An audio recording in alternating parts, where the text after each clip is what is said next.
Hello, everyone, and welcome back to our podcast. My name is Narra, and I'm very happy that you are here with us today. This podcast is made especially for English learners, so we will speak clearly, slowly, and use simple English. Today, we are going to talk about something very important: self-control. Self-control is the ability to manage our thoughts, emotions, habits, and actions, even when something difficult or tempting appears in front of us. Many people believe success is mostly about intelligence or talent, but in reality, self-control often plays a much bigger role than people realize. So today, Ethan and I will talk about self-control, why it matters, and how it affects our daily lives. I'm excited about this topic. I think everyone understands self-control, but many people struggle to practice it. I agree. Sometimes we know exactly what we should do, but we still choose something else. Exactly. And that happens to me more often than I would like to admit. Me too. I think many people imagine that self-control means being perfect, but I don't think that's true. Neither do I. I think self-control is more about making better decisions most of the time. Not all of the time. When you hear the words self-control, what is the first thing that comes to your mind? Honestly, my phone. I knew you were going to say that. Because it's true. Sometimes I open my phone to do one thing, and 20 minutes later, I completely forget why I opened it. That happens to me too, especially with social media. Exactly. Everything is designed to keep our attention. Videos, notifications, messages. There is always something new. Do you think phones are the biggest challenge to self-control today? Maybe. But I don't think phones are the real problem. Really? I think the real problem is how we use them. Phones can also help us learn, communicate, and work. That's a good point. The tool itself isn't bad. It's how we choose to use it. Exactly. And that's where self-control becomes important. I remember one evening when I wanted to read a book. Instead, I spent almost an hour watching random videos. What happened afterward?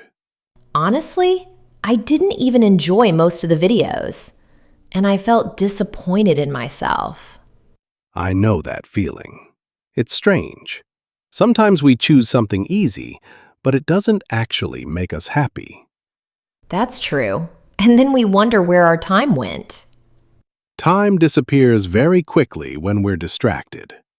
Maybe that's why so many people are interested in productivity now. Probably. But sometimes people focus too much on productivity and forget balance. That's interesting. Can you explain? Sure. Some people think every minute must be productive. Work, study, exercise, repeat. That sounds exhausting.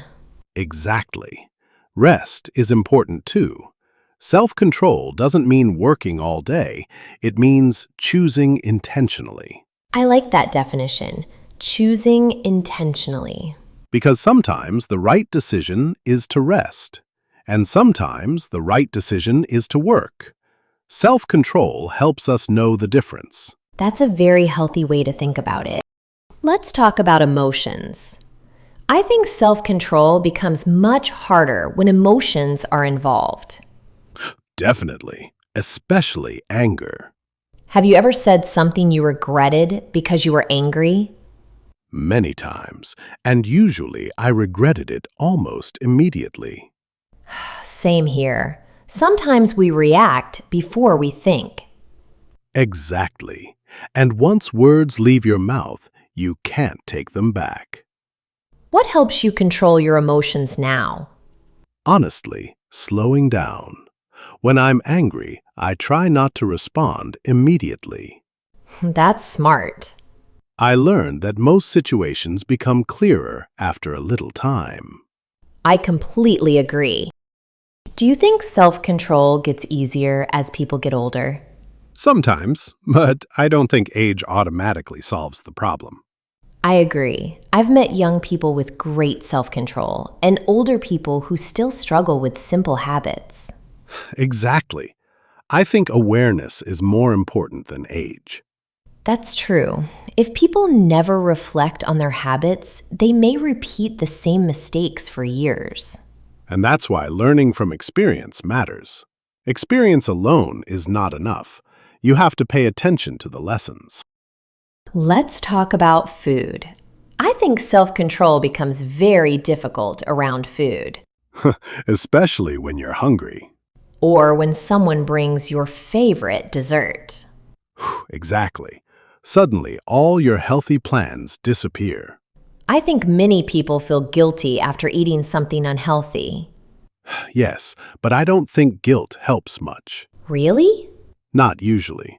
Learning from mistakes is useful. Punishing yourself is not. That's a good distinction. Nobody eats perfectly every day. The goal is balance. I think many people quit after one bad day. That's very common. Someone misses one workout and decides to stop exercising completely.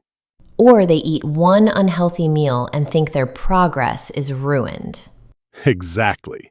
But one mistake doesn't destroy months of effort. I wish more people understood that. Me too. Progress is rarely a straight line. There are always ups and downs. The important thing is continuing. Exactly. Consistency wins in the long run. What about self control in relationships? That's a very important area. I think many arguments happen because people react too quickly. Definitely. Sometimes people don't even listen. They're already preparing their response. I've noticed that too. Good communication requires patience, and patience requires self-control. So listening is a form of self control. Absolutely. Sometimes staying quiet for a moment is harder than speaking. I think social media has also changed how people communicate. I agree. Everything feels faster now. People expect instant replies. Instant entertainment, instant results, instant success. But real life moves much slower. Exactly. And that's where many people become frustrated. Because reality doesn't move at internet speed. That's a perfect way to describe it. Do you think patience is becoming rare? Honestly, yes. Not because people are worse, but because modern life trains us to expect things immediately. That's true. Food arrives quickly, information arrives quickly, entertainment arrives instantly. And then long-term goals feel harder. Because they take months or years. Exactly. Self-control helps people stay committed even when results are slow. Let's talk about procrastination. I think almost everyone struggles with it. Definitely. Even people who seem very productive. What causes procrastination in your opinion? Sometimes fear, sometimes laziness, sometimes perfectionism. Perfectionism? Yes, some people delay starting because they want everything to be perfect. That's interesting. I never thought of it that way. Many people procrastinate because they're afraid of making mistakes. How do you deal with procrastination? I try to make tasks smaller. I do the same thing. If something feels too big, I focus on the first step. For example, Instead of saying, I will study for 3 hours, I say, I will start for 10 minutes. instead of saying, I will study for 3 hours, I say, I will start for 10 minutes. Exactly. Once you're moving, continuing becomes easier. What role does confidence play in self-control? A big role, but I think many people misunderstand confidence. How? They think confidence comes first, but often confidence comes after action. I agree with that. Every time you keep a promise to yourself, confidence grows. And every time you break a promise? Confidence becomes weaker. That's actually very powerful. I think so too. Self-control and self-respect are connected. Can you explain? When you repeatedly do what you say you're going to do, you trust yourself more. That makes sense. And trust creates confidence. So confidence is built, not found. Exactly. Do you think environment affects self-control? Absolutely, more than people realize. I agree. It's easier to focus in a clean and quiet environment. Exactly. Imagine trying to study in a noisy room full of distractions. That would be difficult. Environment doesn't replace self-control, but it helps. That's a good point. What about friends? Do they affect self-control too? Definitely. The people around us influence our habits. I've noticed that. Good habits can spread between friends. And bad habits can spread too. That's true. The people we spend time with often shape our mindset. Which means choosing good influences is important. Very important. Do you think self-control is more difficult when people are stressed? Without a doubt, stress makes everything harder. Why do you think that happens? Because stress uses mental energy, and self-control requires mental energy. So when people are exhausted, they make worse decisions. Often, yes. That's why sleep and rest matter so much. What is one thing people misunderstand about self-control?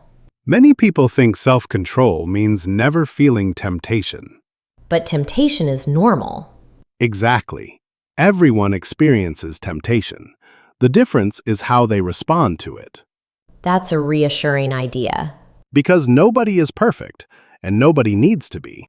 Let's imagine someone wants to improve their self-control today. Where should they start? I would tell them to start small. I agree completely. Don't try to change your entire life in one day. That's usually a recipe for failure. Exactly. Small improvements are easier to maintain. I think many people underestimate small habits. They do, because small habits don't look impressive. But they become powerful over time. Exactly. One small decision repeated every day can completely change a person's life. That's the power of consistency. And consistency is one of the strongest forms of self-control. Do you think self-control leads to freedom? Actually, yes. That's interesting. Many people think freedom means doing whatever you want. But sometimes freedom means being able to say no. No to distractions. No to bad habits. No to impulsive decisions. Exactly. That's real freedom. I never thought about it that way. Neither did I when I was younger. What changed? Experience. I realized that bad habits slowly take control of people's lives. And self-control helps prevent that. Exactly. It gives people more control over their future. Before we finish, what's one habit that helped your self-control the most? Planning my day. Without a plan, distractions become stronger. I completely agree. When I know what I want to do, it's easier to stay focused. Exactly. Direction makes decision-making easier. And fewer decisions often means fewer mistakes. That's very true. I think that's a great place to end today's conversation. I agree. This was a really interesting discussion. Thank you for sharing your thoughts today, Ethan. Thank you, Narra. I enjoyed it very much. And thank you all for listening to today's episode. If you enjoyed this conversation, make sure to watch more videos on the channel to continue improving your English through real and meaningful conversations. There are many more interesting topics waiting for you. See you in the next episode, and keep learning with us.